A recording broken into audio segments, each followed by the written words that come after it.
Hemos llegado a las moléculas de alcohol, pero ¿qué reacciones nos han permitido o nos permiten llegar a estas moléculas? Las reacciones de sustitución en derivados halogenados, indudablemente, es un método estupendo, pero también podemos hacer uso de las reacciones de hidratación de los dobles enlaces. Los dobles enlaces probablemente recordéis que se transformaban en moléculas de alcohol con orientación Markovnikov o anti-Markovnikov si hacíais la reacción del diborano. También podemos partir de los niveles superiores de oxidación, como son los aldehídos o las cetonas o los ácidos, para proceder a su reducción. Aunque en el examen veo más la utilización de la síntesis con organometálicos.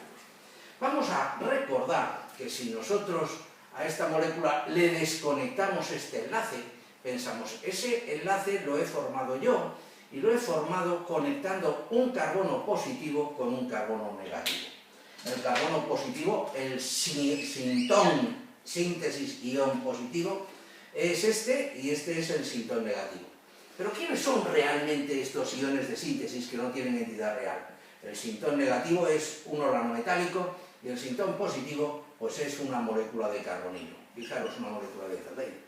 Si vosotros adicionáis un organometálico, el cloruro de metilmagnesio al benzaldehído, polarizáis el enlace, hacéis la adición, indudablemente se os transformará en el alcohol que he dicho ahí arriba. Pero también podemos hacer la desconexión por este otro lado, porque la desconexión la podéis hacer, en teoría, por el lado que os dé la gana. Y si hiciéramos la desconexión por ese otro lado, ¿cómo serían los sintones, los iones de síntesis? Aquí estaría el sintón positivo y aquí estaría el sintón negativo. Ya sabemos que los sintones no tienen existencia real. Es, como yo os digo, como los Reyes Magos. Lo que existen son los padres, los equivalentes sintéticos, los equivalentes a los Reyes Magos. Uno sería el organometálico de Grignard, que hemos estado citando en los tutoriales de este repaso, y el sintón positivo sería otro carbonilo. Es decir, siempre va a haber una combinación de un organometálico y un carbonilo, aldehído, cetona, o formaldehído o epóxido, que me pueda llevar a la formación de los alcoholes. Y estas serían las grandes líneas de reacción, las grandes líneas de obtención de las moléculas de alcohol. Bien, ya tenemos los alcoholes. ¿Qué reacciones esperamos, confiamos encontrarnos?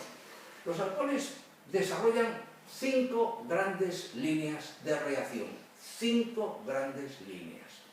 Mirad, la primera línea, para mí, es la reacción de oxidación.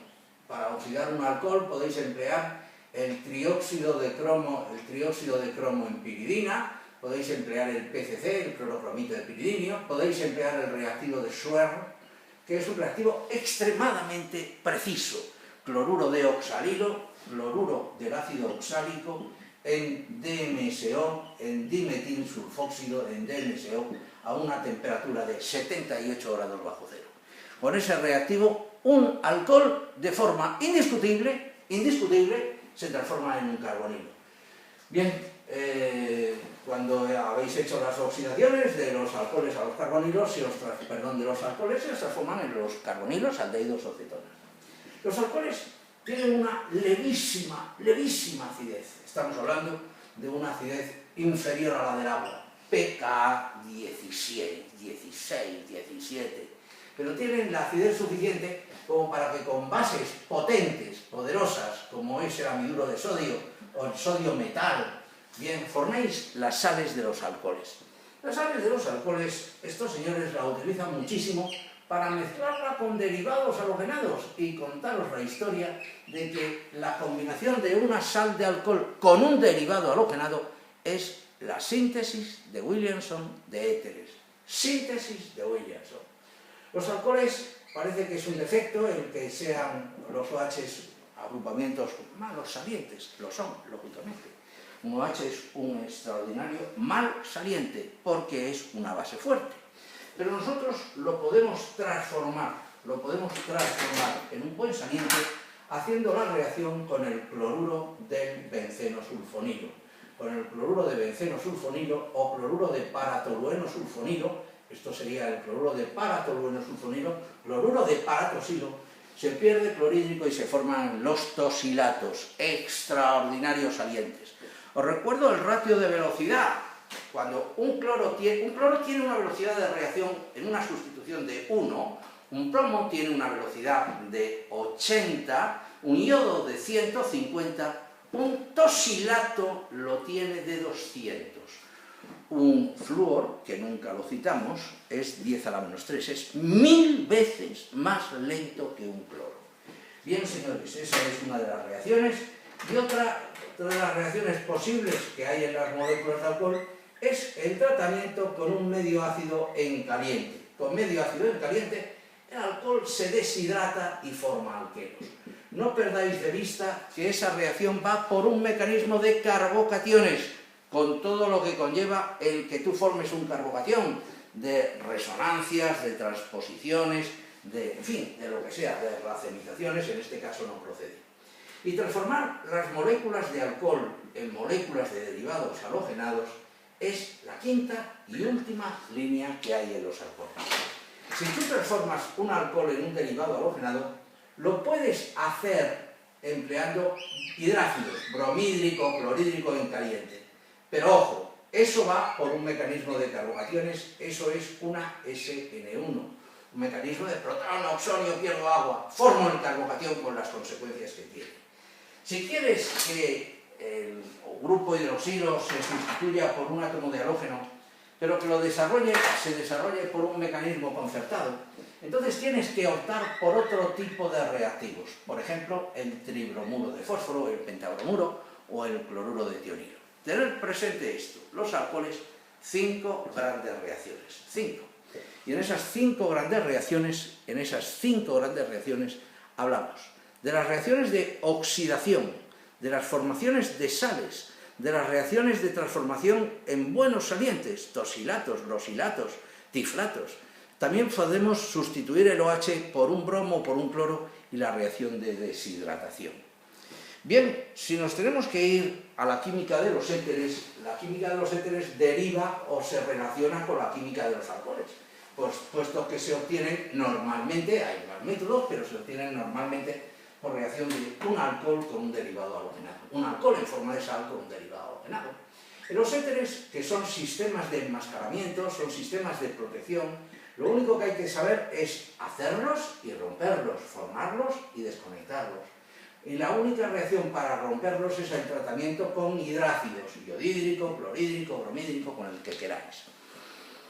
Mirad, el mejor es el iodídrico. ¿Por qué? Pues porque es el más ácido y por tanto, si la reacción se explica porque empleamos ácidos, cuanto más ácido sea, mejor será la reacción.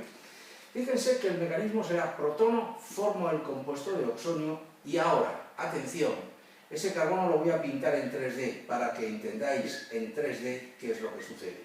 Que el ion ioduro desplaza que salga la función alcohol. Por tanto, de aquí sale la función alcohol, sale el alcohol y eso se me transforma en derivado halogenado que lo voy a pintar en 3D porque se ha desarrollado la inversión del centro esterogénico si lo hubiera. Bien, si os dan iodídrico en exceso o iodídrico en caliente, no es lo mismo que si os lo dan en frío. Si os lo dan en exceso, la molécula de alcohol que se ha obtenido desarrolla la reacción del ácido iodídrico, que es una de sus 5 reacciones. Por eso, un éter roto en frío da un alcohol y un derivado halogenado, pero hecho en caliente, el alcohol sigue reaccionando y da otro derivado halogenado, daría 2 derivados halogenados y agua. Mucho cuidado con los éteres asimétricos, muchísimo cuidado con los éteres asimétricos, porque en los éteres asimétricos están vigilantes a ver qué combinación de sal de alcohol y de derivado halogenado escogéis. Si escogéis un derivado halogenado terciario y la sal de un alcohol, el derivado halogenado terciario desarrolla ante todo la reacción de la reacción de eliminación como mayoritaria.